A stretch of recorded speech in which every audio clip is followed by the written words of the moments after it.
Our next speaker is graduated and obtained his PhD at the WW Minster University, was a professor at University of California, Santa Barbara, and at the WW University in Münster, and has been a professor at the University of São Paulo since 2011. Was awarded the George Morey Prize for the American Ceramic Society in 2016. So welcome to the stage, Professor Hellmut Eckert.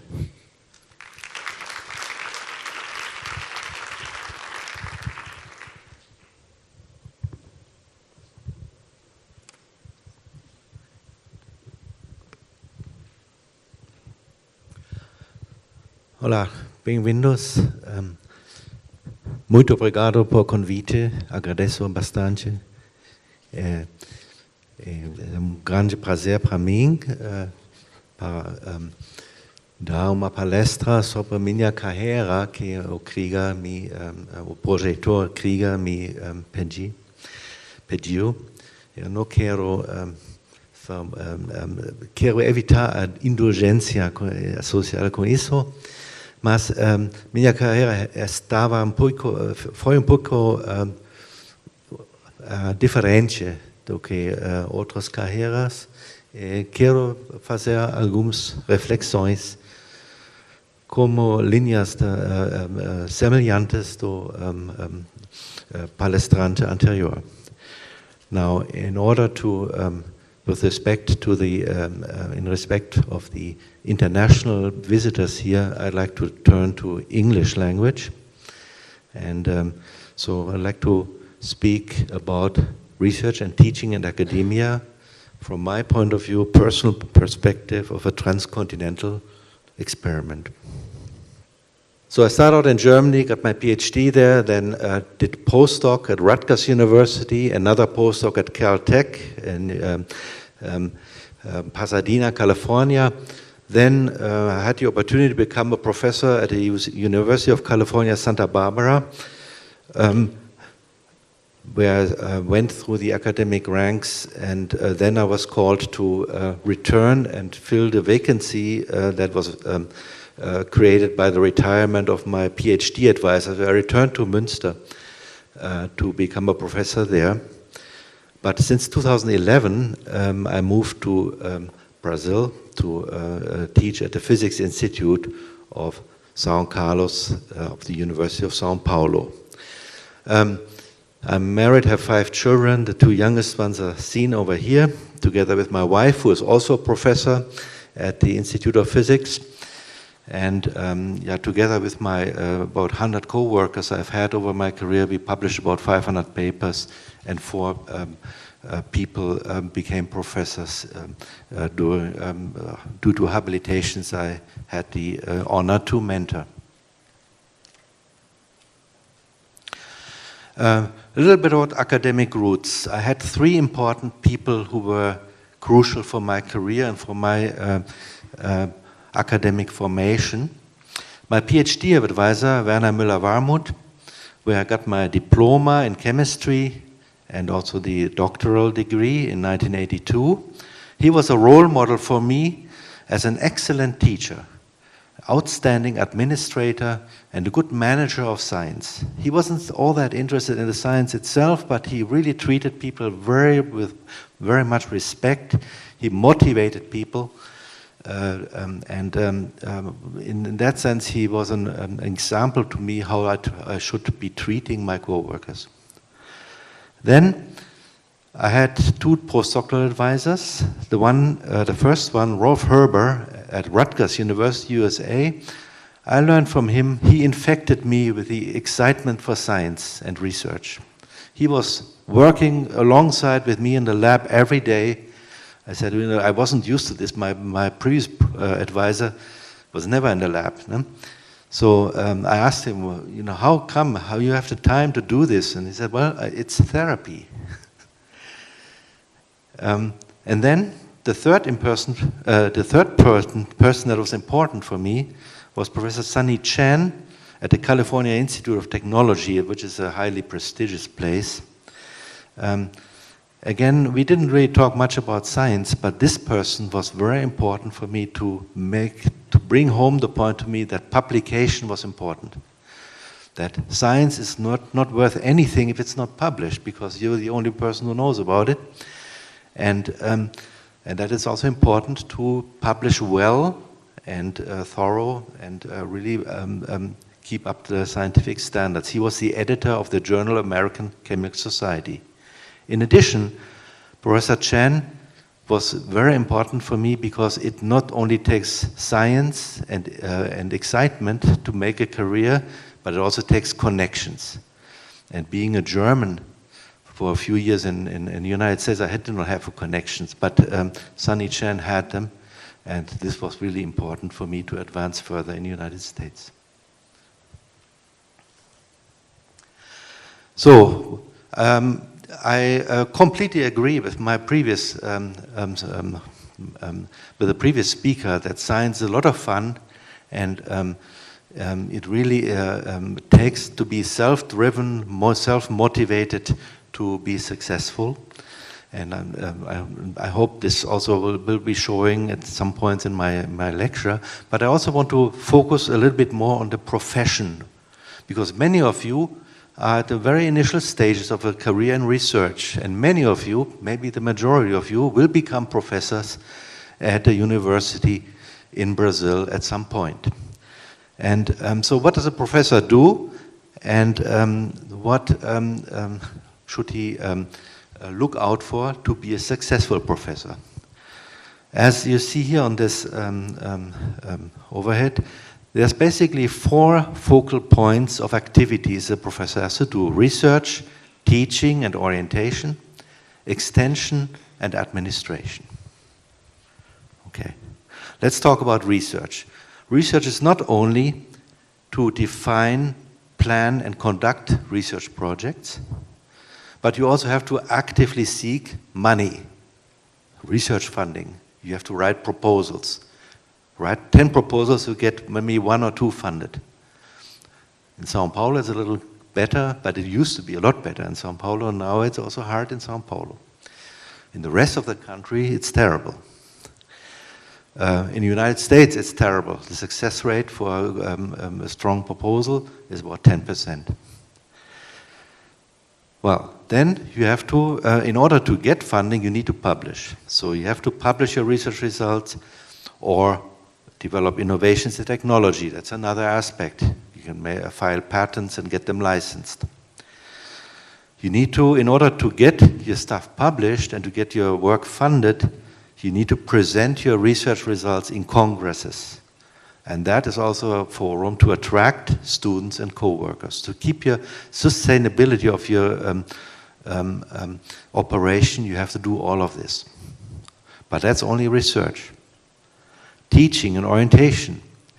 You have to develop courses and instructional materials. This is why the state of São Paulo hires you, or any other university, because you have to teach courses. Yeah? You have to build the scientific base of the future.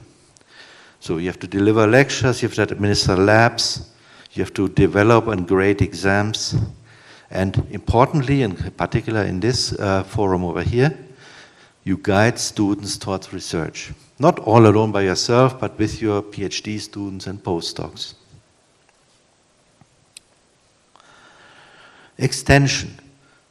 Very important for any professor to be successful.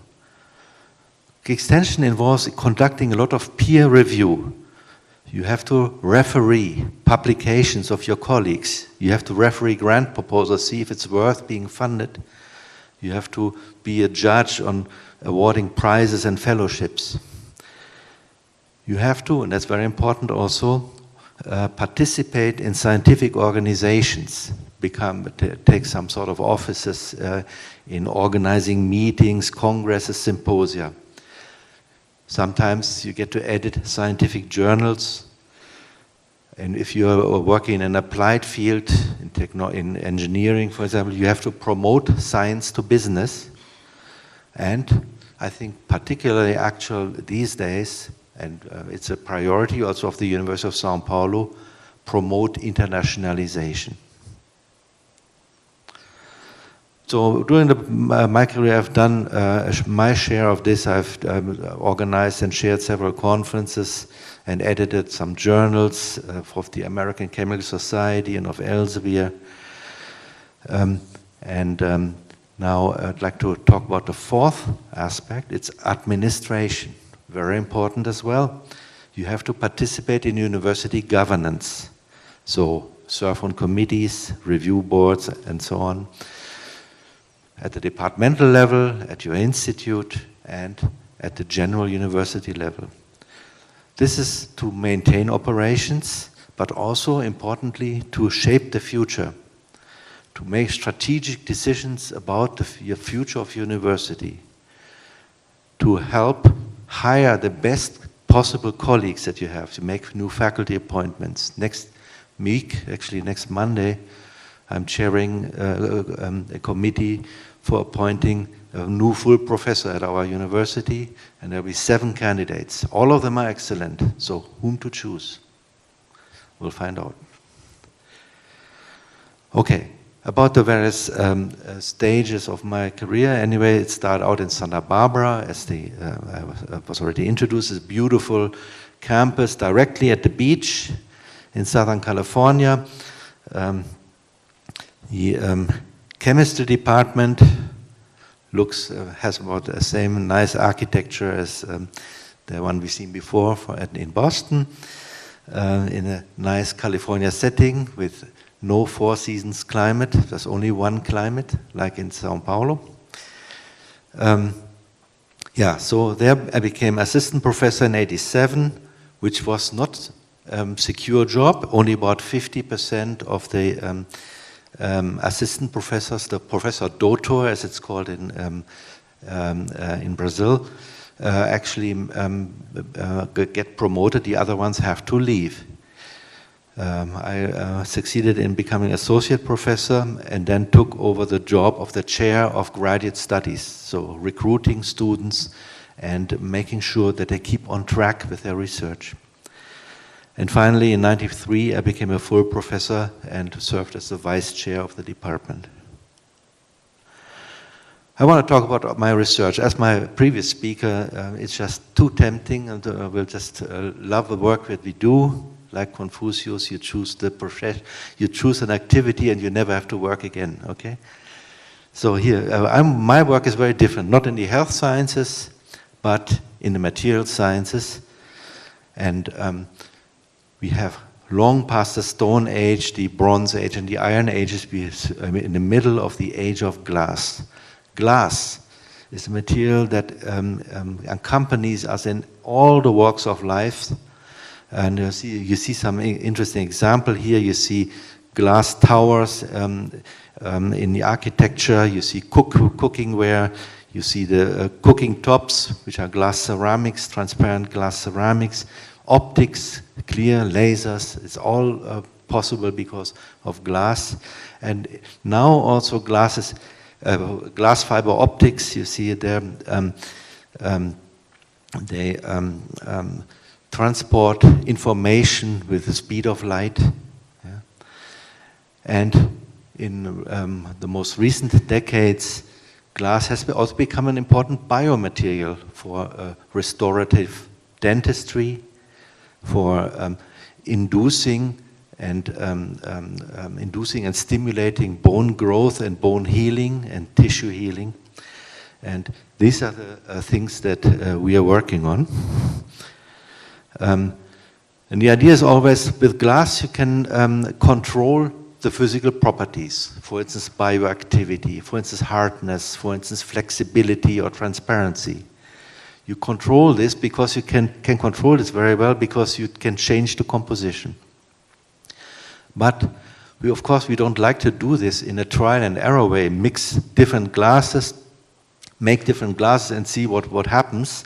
But we like to understand how the properties of a glass are related to the composition. And for this we need to learn about the atomic structure of the glasses.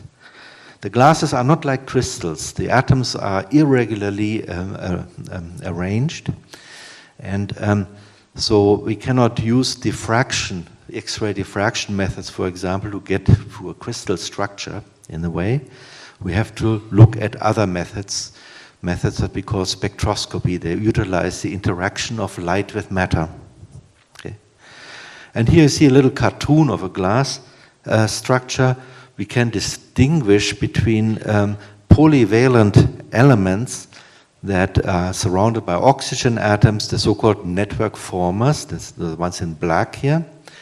And then many times you include elements such as lithium, sodium, potassium, cesium to facilitate ionic motion in these glasses. These are good for battery materials. A lithium-ion battery right now is a very important application field for glasses. Okay? And these we call network modifiers, and they have a certain influence on the glass structure that we study, and that influence has an effect on the properties. So one property we like to optimize, for instance, is the ion electrical conductivity, which is caused by the motion of the ions, of the cations or the anions in an applied electric field. Yeah, so when the lithium ions move very rapidly, the lithium-ion battery works very well. There's some other constituents here, like the intermediate oxides, that can either be network formers or network modifiers. Okay, so when we address the question of what is glass structure, then we are interested in the atomic bonds.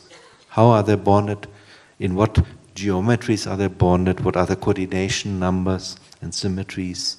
Can we look at certain special sites?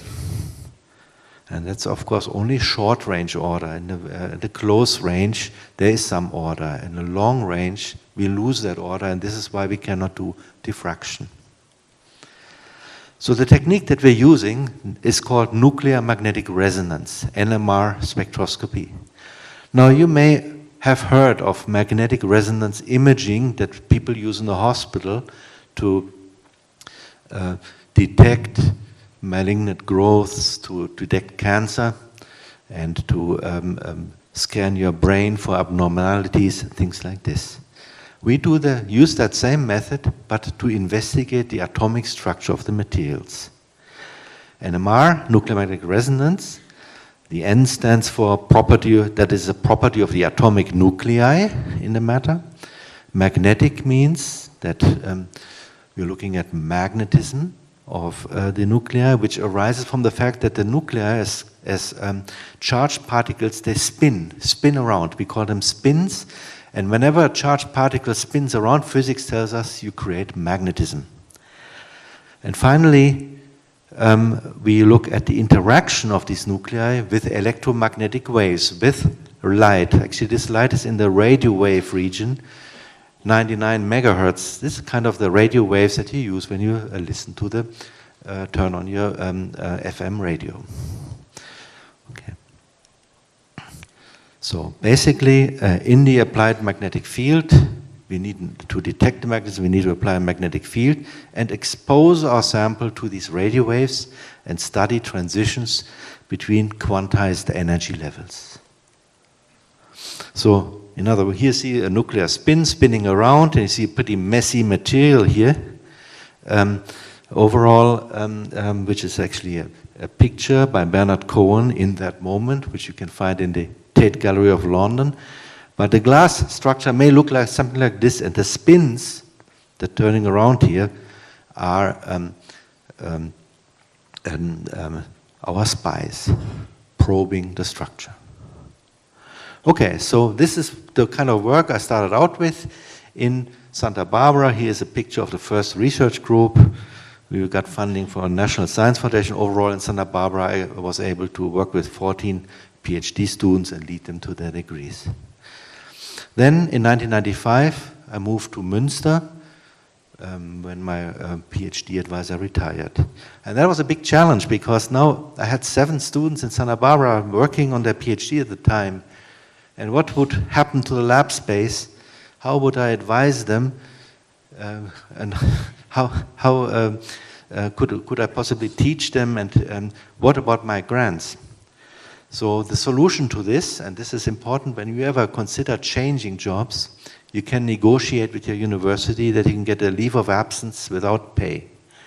So for the transition period, I could keep my operation in Santa Barbara, keep the resources, keep the infrastructure, and they would allow me to come back if I decided to do so, in case it didn't work out, the promises didn't pan out. But this is a typical academic, typical academic usus to allow something like this. After that, I decided not to return, but to stay in Münster. I became an adjunct professor at UCSB for some time, and during that time, I started an international exchange program, and about 50 students from the University of Münster spent time at UCSB doing undergraduate research. Believe it or not, at the time, in the late 90s, the University of Münster chemistry department did not have any scientific initiation. And that was actually quite typical of German universities. The philosophy in Germany was, first you study, you pass your exams, then you do research. Okay? In the United States, I was used to something completely different. Undergraduate research was there from the first semester. And I convinced the university of Münster that this was a good thing to do, and to send these students for undergrad research experience to Santa Barbara. And my former colleagues in Santa Barbara were all too happy to receive them, because the Münster student, the German students, they study so much, they know a lot, they have a lot of training, they're very well qualified. So there were lots of publications coming out from their undergraduate research at the time. In Münster, I continued the lines of my research working on solid electrolytes, on the mobility, how to study how the structure of the glass influences the electrical conductivity, which is due to the mobility of the ions, how it depends on composition, ion type, and concentration. For this, we initiated a research network. In German, it's called Sonderforschungsbereich. Here you would call it a tematico. It's pretty much the same equivalent. It's a network of scientists who set something up to collaborate together, putting together different expertises from different laboratories. And my contribution to this was to look at the spatial distribution of the ions in the glasses. And the fundamental idea was this: because the nuclei are little magnets, they interact with each other when they come close. And so, depending on how they are distributed, the interaction is either strong when we have these clusters, or it's very weak when the distribution is uniform. I'll try one more time. No, forget it. Okay. Or look on top, different again when it's random. Yeah? For each one of these, you can actually calculate, with very simple equations, you can calculate how strong the interaction between the magnetic moments is.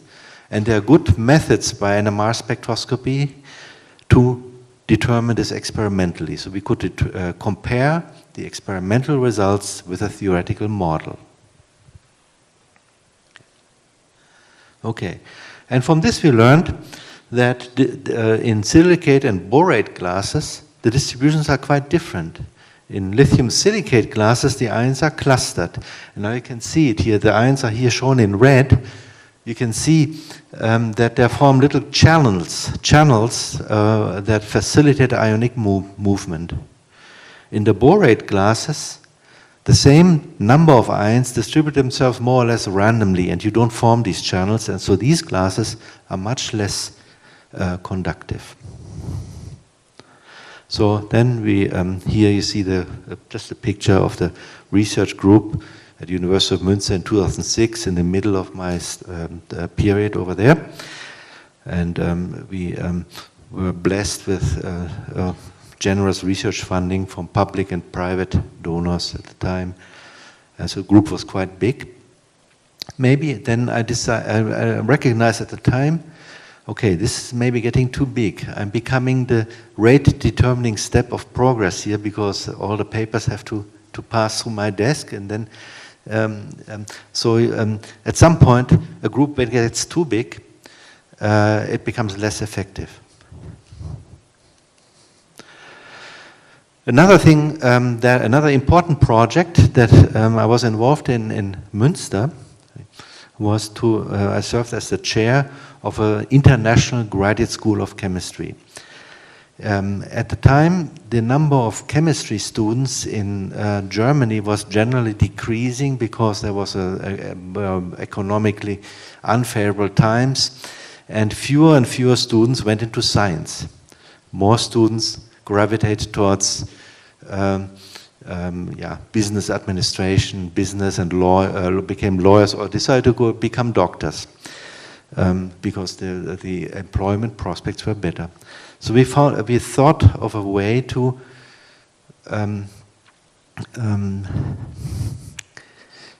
overcome this situation, and we found that there were very, very few international students in Münster. And with the help of the Ministry of Science and Education in our state, the so-called North Rhine-Westphalia, the most economically powerful state, it's like the São Paulo of Germany, the state of São Paulo of Germany, we founded the graduate school. This was an idea to attract PhD students from all foreign countries possible. They had to be selected by interview workshops. We had to offer them a curriculum completely in English. Besides this, the curriculum included secondary skills, presentation skills, publication, German language and things like this. And always there was an element, the proposal defense was part of the curriculum. This was something new for German universities. Here in Brazil, you know this already, everybody has to go through a candidacy exam. In Germany, at that time, in the early 2000s, this didn't exist. You just you did all the studying before, and then you had free time to research. So the proposal defense and the candidacy exam was only introduced along the lines of the International Graduate School. Now it's mandatory for everyone. And besides all this science and secondary skills, there was an element also of cultural exposure to actually make Germany like an attractive workplace to you after your graduations. You need to worry when you produce a lot of output of students. You need to, and the professionals, you need to also make sure that they can find a position. And for this, they need to be culturally adapted. This is the curriculum with these different elements I just mentioned. Here's the international distribution. From all these countries in red, we received students who got their PhD in Münster. Altogether, it was close to 100 students over 9 years. And then we had networking with other universities from abroad, 3 big projects with joint graduate programs, and also a number of partnerships with universities from China, Thailand, Japan, United States, University of São Paulo, and England, Spain, Singapore. So here you see the group. This is one cohort. So every year we recruited 16 new students. And you see it's a very international setting there. Everything was done in English.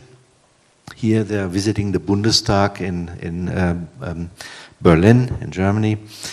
And then, of course, we benefited also from the things that they could bring to us. You know, all the diversity of food and clothes. So we had some very nice parties and events, cultural events, to exchange views, exchange culture. Here's just one of these parties that we had. And then, to me, a very important personal decision I had to make. I faced an international dual career challenge because my wife, whom I had met along the ways of the exchange program with Brazil, was a professor at IFSC in the University of São Paulo since 2006. And she came over to spend time in my lab and with other people's lab as well, as a Humboldt fellow, and also with grants by CMPK and FAPESP. Yeah. And our boys were born here. You see the dots there. Two of the dots are two children, and the other dot is the wedding. Okay. Now, 3 years passed by like this, and then the University of São Paulo, it was clear, that was understandably, they said, well, now you have to come back. Okay, so how do you keep a family together when one lives in Brazil, the other one lives in Germany, and you have two children, 1 and 3 years old? Huh? Okay, option 1 would be she stays in Germany. So here you see me talking to the dean of our department in Germany. The next retirement at the institute will be in 2022. Oh yeah, your wife is welcome to apply when that position opens. The only problem with this was in 2010, and 2022 was my retirement. So, then here is my talk to the dean, Olivia Glaucius Oliva at the time, at USP IFSC. Well, okay, we can open a concurso for full professor in 2011. You're welcome to apply, but the law says it has to be in Portuguese. So now I had these options to wait for my retirement or to learn Portuguese. Okay. It was clear. My banker was very gracious, and my banker was very kind and overlooked my deficient and Portuguese, and I succeeded in getting the job at USP. But there was another attraction, and not a small attraction, to come to IFSC. Yeah. Before I talk to this, so one more. It is until like this today. There is no real dual career plan in Germany for merit professors. And in this way, Brazil is much ahead of Germany, Japan, and some other countries. In the United States, they have it, but it's difficult. In Brazil, it's easier. Anyway, the scientific attraction that put me to Brazil, of course, I had spent some years before a professor visitante appointment. I was very impressed.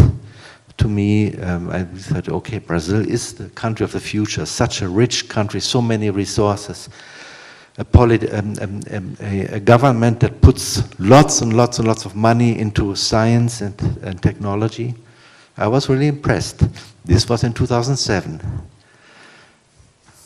Okay, in 2014, I'm learning that Brazil is the country of the future and it will always be the country of the future. At least right now, we are, of course, in a very difficult situation. But I cannot say that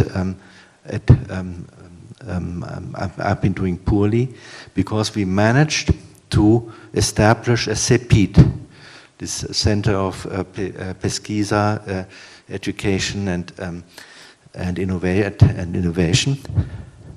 And it was a Centro of Pesquisa, Inovação e Divulgação. Né?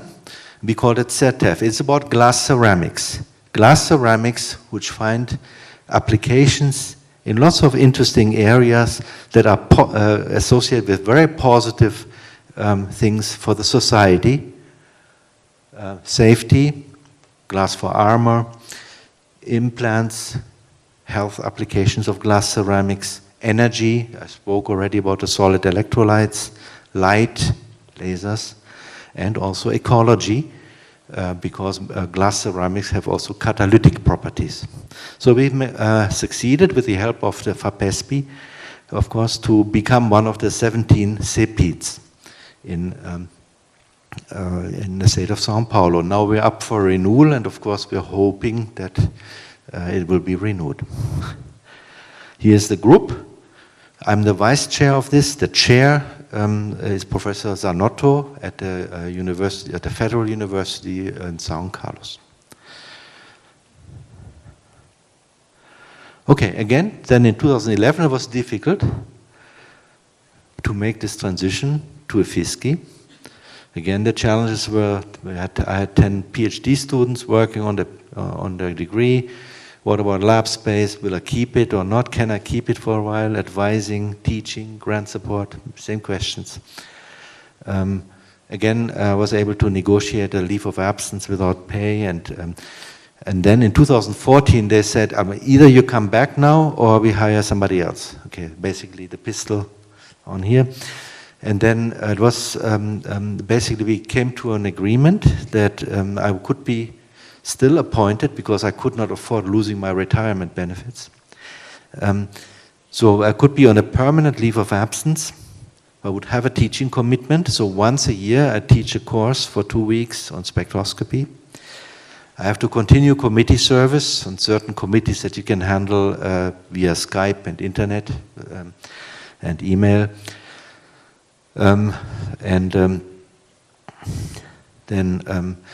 Still my grants, I'm still supported by grants in Germany. The Deutsche Forschungsgemeinschaft accepts the fact that I'm still officially a professor there.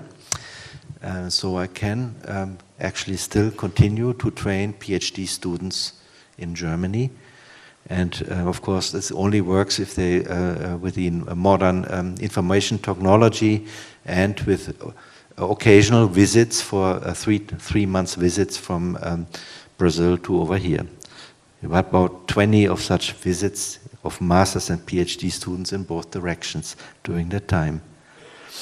Yeah, and I was lucky to be succeeded. I have now, the position now has been filled by somebody else.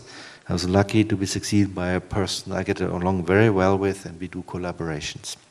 So in overall, I could actually benefit from a lot of synergies between our FAPESP research and our DFG research over there. Okay, yeah, so you see 5 my students at the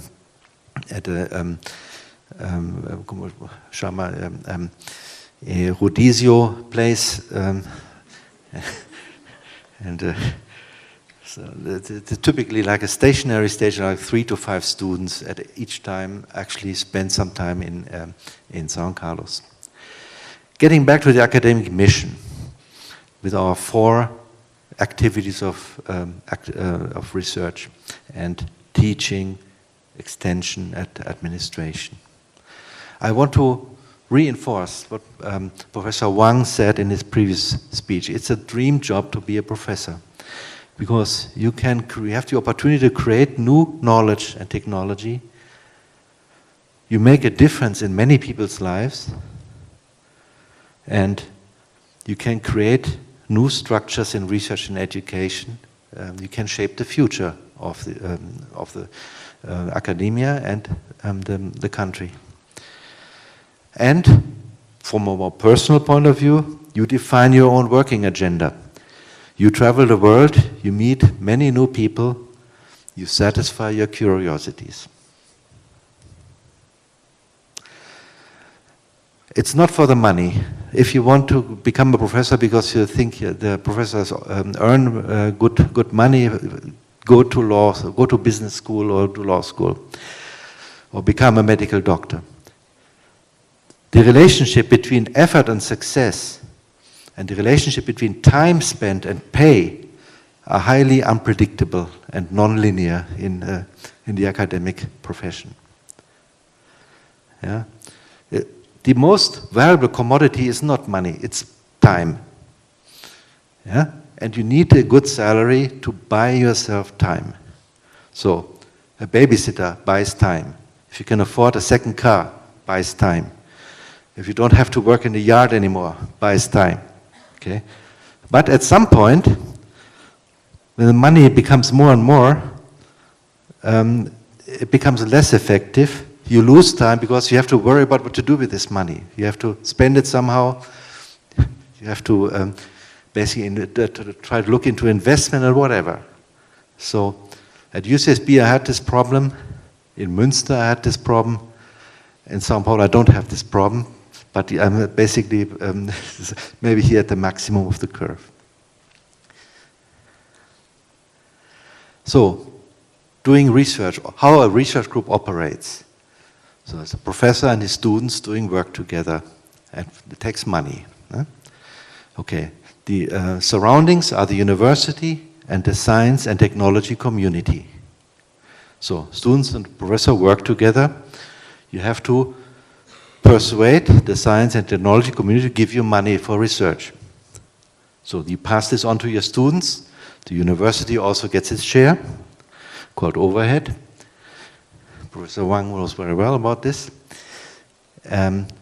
Your output is science, patents, startup firms, whatever, extension, but also students, professionals, highly qualified professionals. That's your contribution to society, to produce professionals and produce new science. The university recognizes this, and they provide you with infrastructure support and also with the students. Now, Professor Krieger asked me to actually show some differences, highlight some differences between the different systems, the American system, the German system, and the Brazilian system. I'm trying to do this based on this kind of scheme that I had just introduced. I already mentioned one. The dual career is a real weakness in the German system. It's a strength in the Brazilian system. Okay. In terms of this surrounding, this interaction between the professor, the department, the university on one hand, and the science technology community on the other, you distinguish between the private sector and the public sector. In the German system, there's very strong government policies channeling money from the private sector to the public sector, back and forth, lots of programs that are stimulated, instigated to support the universities. And the blue arrow is very important here. The German university provides you with funding directly to the professor to spend at your discretion. Typically in Münster I got resources. This is typical. Some people got more, some people got less. But typically you have money to support 5 PhD students with their salary, plus about 25,000 euros per year to do research without having to write any grants. If you want more, you have to write grants. In the United States, it's quite similar, except the United States. Government policies, we don't need them. It just all works by itself. The Keynesian approach. And there is no baseline funding for your research. You have to, whatever you want to do in your laboratory, you have to find the money for it yourself. But there's lots of money to find, although it's competitive. In Brazil, well, this is a weak part. The private sector is very small, and the links between the professors and the private sector are very weak. They are very much limited to consulting relationships. The private sector doesn't fund great, large research projects in this country. So this is something that needs to be developed. Actually, the first step is actually coming about now these days. There is a new privately funded institution called Serra Pilheira. Maybe you have heard about it. That has put a call out. It's a private funding institution. They have about money in the amount of 2 million per year for research projects. This is the first, it's without precedent in Brazil that this is happening. And believe it or not, there were 2,000 proposals, out of which 40 will be funded. So there's a lot of takers. So it's very, very, very competitive. I'm not sure if some of your advisors here or they may even be present, have sent in an application. So things are changing in the right direction. Okay.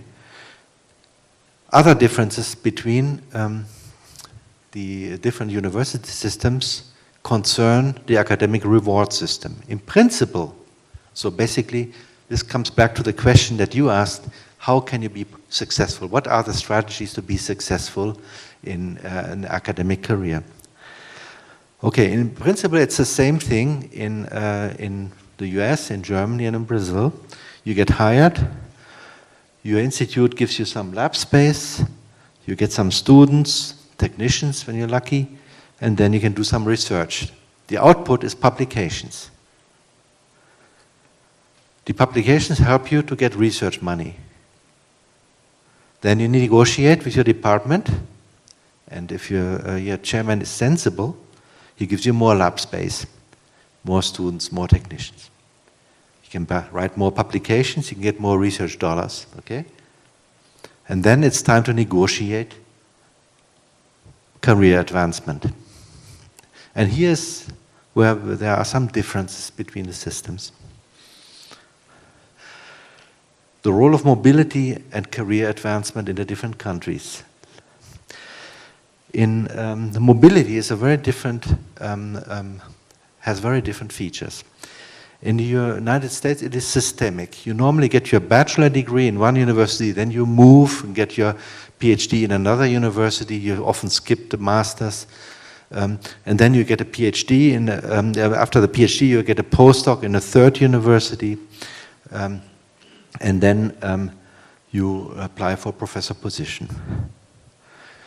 Once you're a professor, your advancement is controlled by individual merit only. Peer review and individual merit only. It is driven, completely dominated by the success in research. Don't try to get promoted by being an excellent teacher. This only works in institutions that focus on teaching. Yeah? If you get a competing offer, that is certainly will prompt your university to try to keep you. In Germany, it's a little different. I would call it enforced mobility.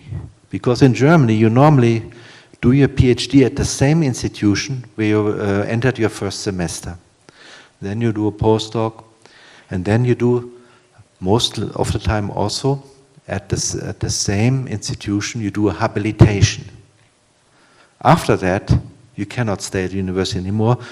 You will not be able to get a job at your university. You have to move. And this is a good thing, of course, to avoid this kind of inbreeding. No? The advancement of career is limited by the availability of positions. Yeah? And that is, and then the number of positions is really truly limited. So there are many, many, many highly qualified academics who would make it successful careers in other countries, but are still waiting for their turn in the German system.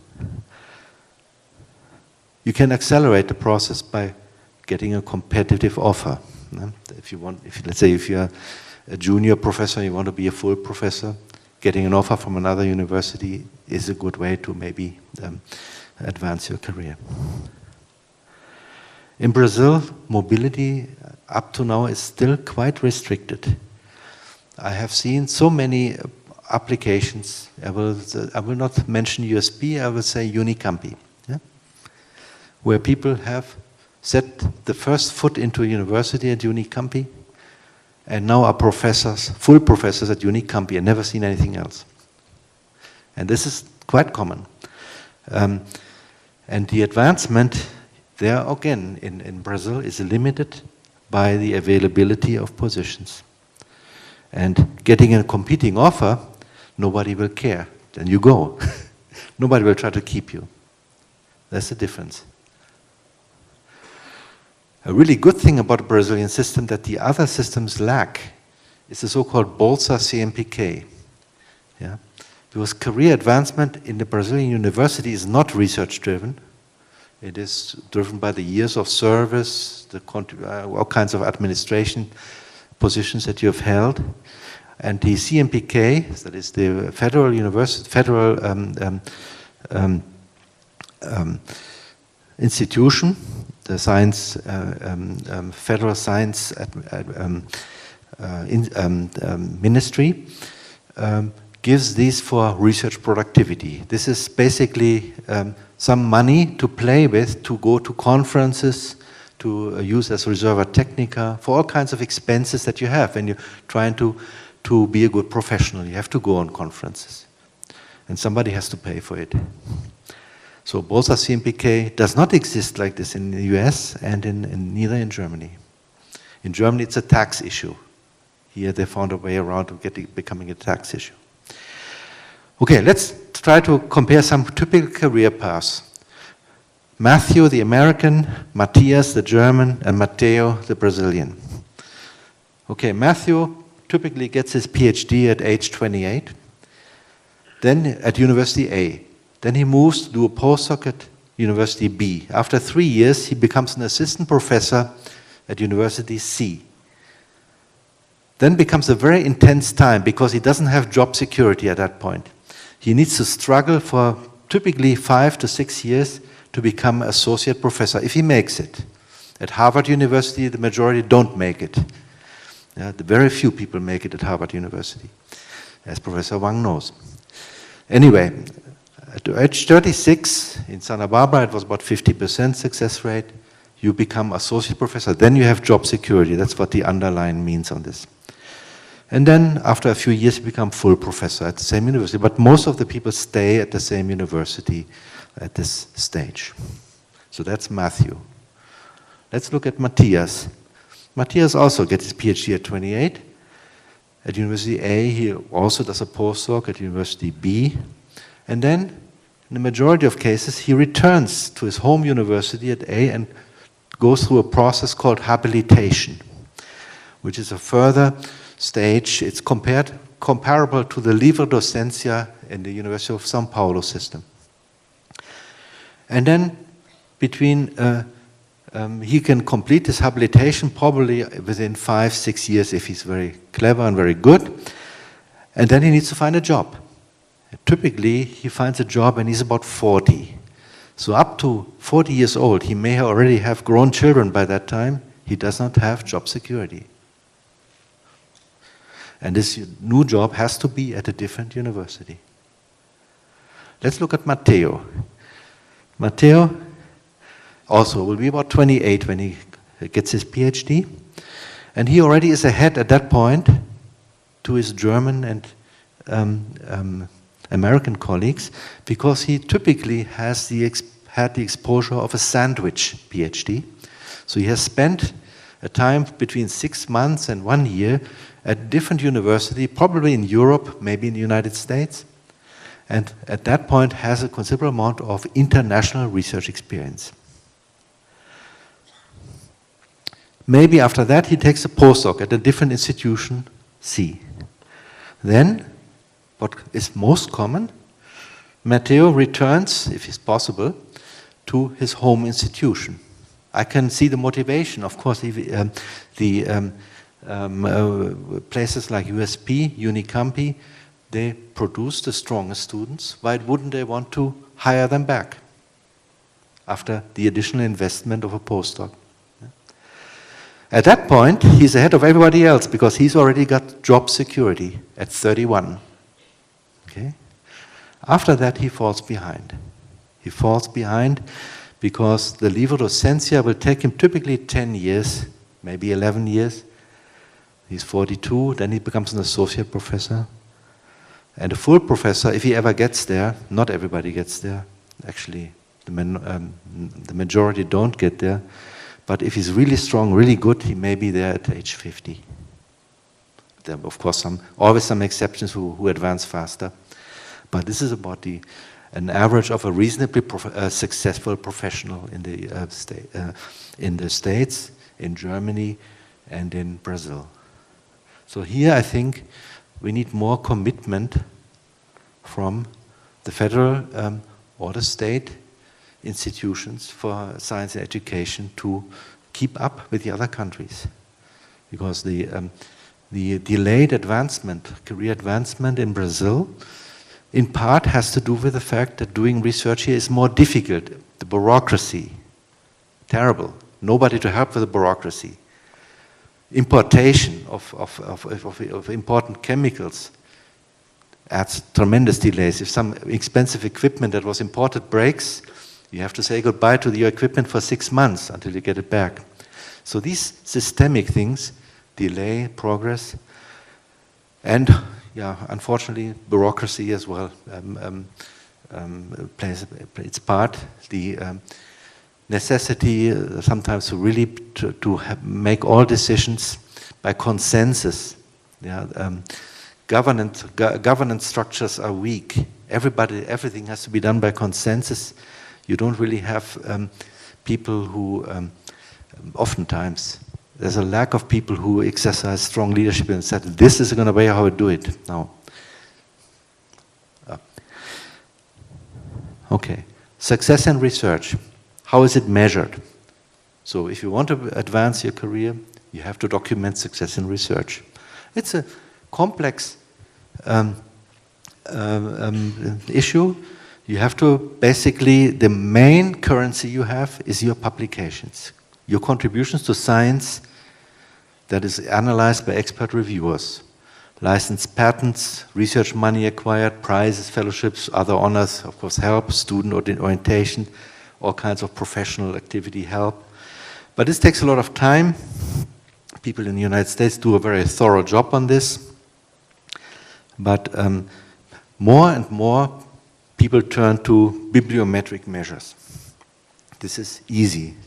Just any secretary can do this, to compute, you count your number of publications, or to look at the impact factors of a journal, or to count the number of your citations. This is all done by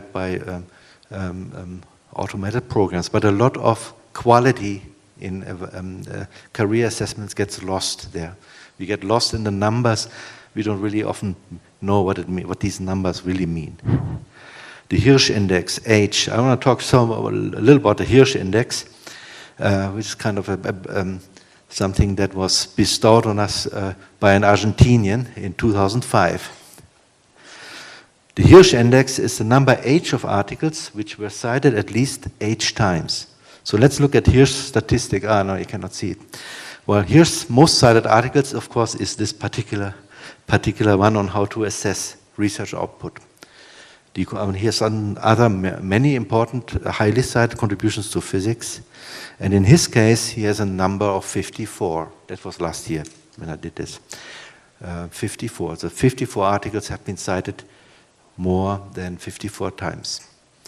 That's a very high number. In Brazil, there are very few people who come this high. But again, what does it all mean when director of a Max Planck Institute, typically publishes about 100 papers a year with his name on it, but probably hasn't read half of them. Yeah. So, some final words, some lessons learned about success in research. This is very much along the lines of Professor Wang's presentation. Pick a research area and a topic that genuinely interests you. Curiosity is the strongest driver of everything. But make sure that you're not the only one interested in it. So choose something relevant. As Professor Wang said, ask the right questions. But pick a challenging problem, because a challenging problem offers greater reward, more insights, higher journal impact factors. But at the same time, you need to be realistic of what you can do given the resources you have. So you need to gauge this very well. Pick something that is challenging within your range of possibilities. Seek collaborations actively. You will always learn from collaborations. There's always something to be learned. But there's some of them you learn more, some of them you learn less. If your collaborator only uses you to perform routine measurements and you don't learn anything new, focus on the one that teaches you new things. International arrangements, value them. They widen your horizon in any respect. But make sure everybody must bring something to the table to give some extra benefit to it. Unpublished research has no value. It's like it was never done, because you're the only one who knows about it. At the same time, publication is not an end of itself. There's no purpose in driving up numbers of publications beyond a certain limit. This will only give you either the reputation that you're a very powerful figure, you know, who can manipulate a lot of people to do something, to put your name on it, or it might, that's even worse, it might give the impression that what you do is very easy to do, and very simple and very routine, so you can publish reams and reams and reams of papers, and that will show up actually in the citation statistics. Don't be a one-dimensional professional. Don't just say, all I want to do is teach. Don't say, all I want to do is research. Take advantage of the fact that your activities in all 4 areas give a lot of synergies. Setbacks you will have, no doubt. Remember what fail means. Fail means first attempt in learning.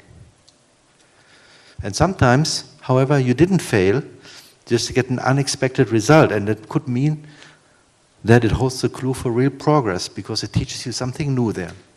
So when you get something and you carefully checked it didn't do anything wrong and still the result is unusual, then you should dig in there. Maybe then you should for a moment lose your focus on what you really wanted to do and pursue this irregular result. Yeah? Now always remember that you are entrusted with a lot of taxpayers' money.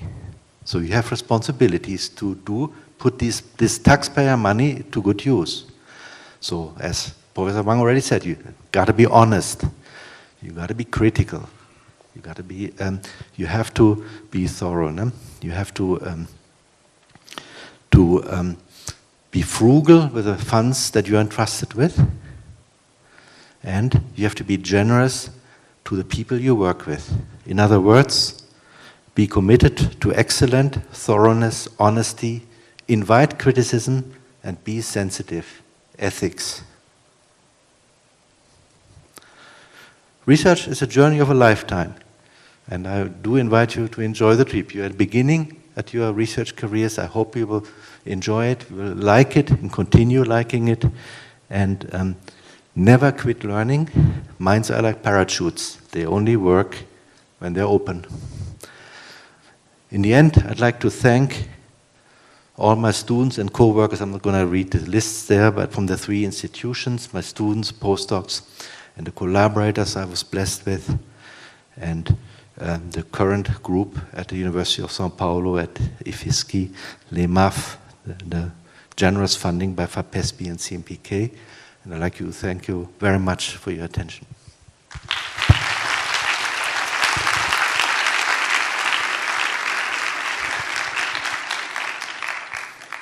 You mentioned differences between the United States, Germany, and Brazil, some major and weak points about all of them. What do you consider would be an ideal model? What mixing and matching would be a perfect fit? Yeah, I think you would have to do a nice synthesis of the advantages. It's the first important thing that could be done better in Brazil is more commitment from the government, from the public area, also to stimulate growth, because the reason we have so little commitment from the private sector is that Brazil is producing most of its PhD graduates for its own needs in the university systems. Yeah? And so this thing has to grow. So we have to get up the numbers. Yeah? And I think in the 2000s we were on a good way on this, but it has not continued, yeah, for whatever reasons. Strong baseline funding, like Germany provides it, is good because you don't need to worry about the cause of the day. Yeah, you can continue a long-term planning of your research, and you can thereby exercise high-risk research. The American funding system, and also the Brazilian ones, they encourage low-risk research, because you need to have publications to get outside funding. For this, for encouraging high-risk research, you need the baseline funding. Yeah? The educational system, I think they're comparable. Now the PhD, there Germany learned from the other countries, from the US and also Brazil, to bring it home to the students that you should start earlier with your research exposure from the beginning, and concerning career advancement, yeah, it's again comes back to the point that there I think the American part is the best, just merit-based advancement. So it's a synthesis. It's a synthesis of all three systems. You better pick the best of each one of them. The strength of Brazil is both are CMPK, is the dual career policies, yeah, in particular in São Paulo, at least a strong commitment by the state to fund research. More would be better. Thank you. Hello, thank you, Professor. Yes? I want to ask you about this gender gap that we have in research, because I'm a postdoc now, I'm in institution B, and I have a young child, and I had to stop working for 2 years, and I'm publishing my PhD now.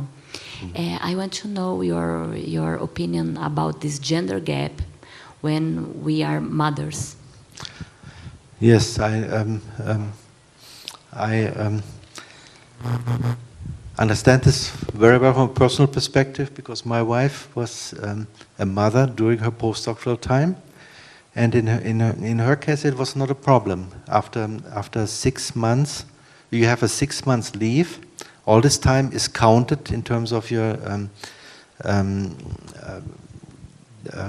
career steps. I mean, you have support. In Germany, it's much worse. In Germany, there are very, very few in my field, in chemistry and also in physics, very, very few women in academia. And those women who are in academia don't have children. They chose this against, I mean, as an alternative to the role of a mother. They were taught at the time, you have to make a decision. Now, this is wrong, of course, and we are losing a lot of creativity that way.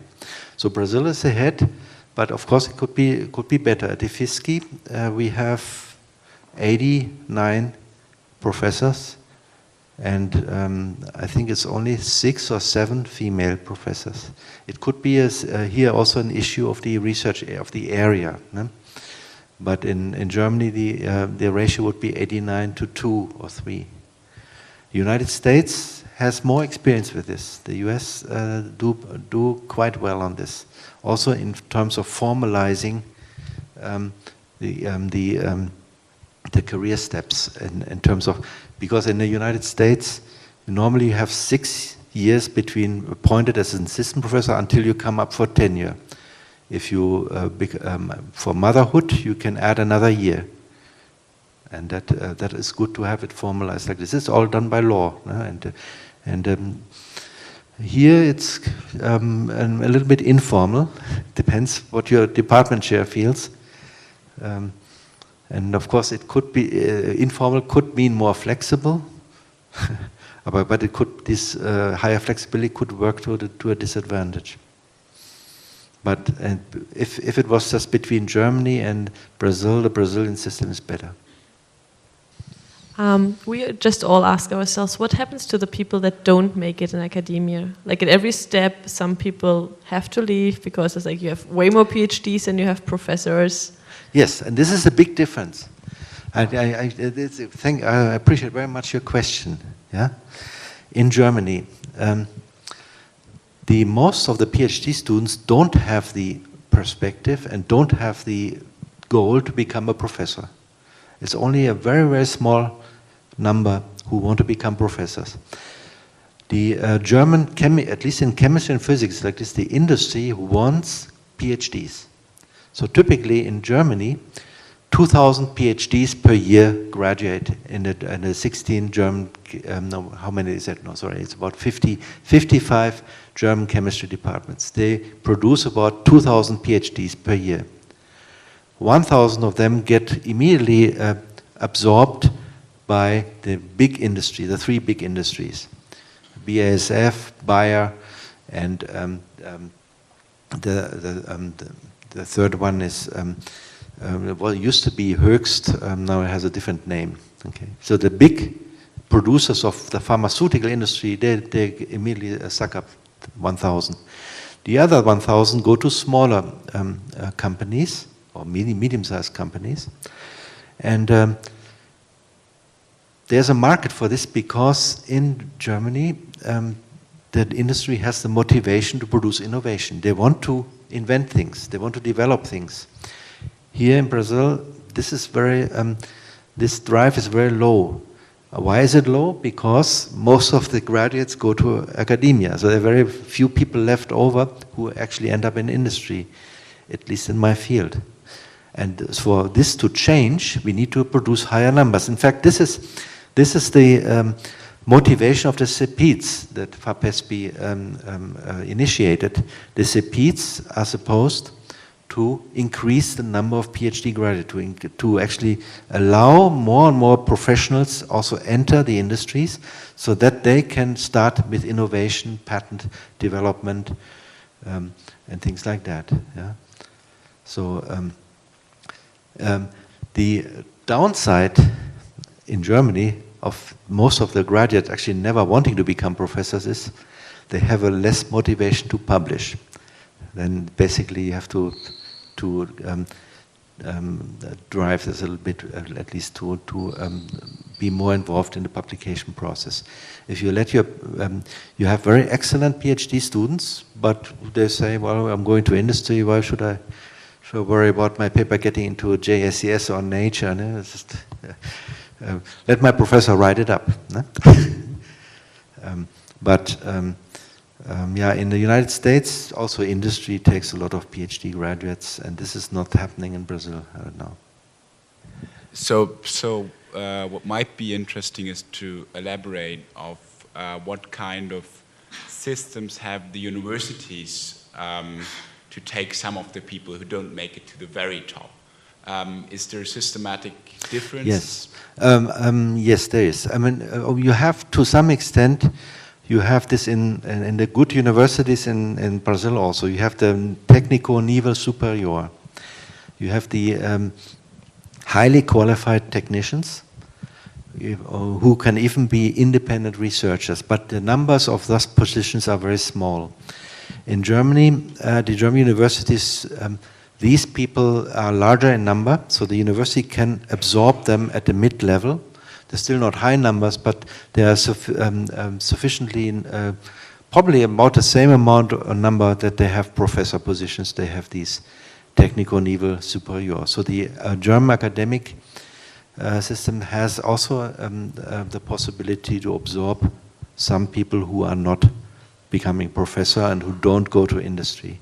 And then there are a lot of research institutes. Well, you have it here too. You have Petrobras, you have Embrapa. But of course, in Germany there are more of them, and a lot of people become researchers at such research institutes. There's the Fraunhofer Gesellschaft, the Max Planck institutions, the Helmholtz Society, there are actually the Leibniz Institute, there are various ones of them. So there are quite a few institutions that absorb scientists.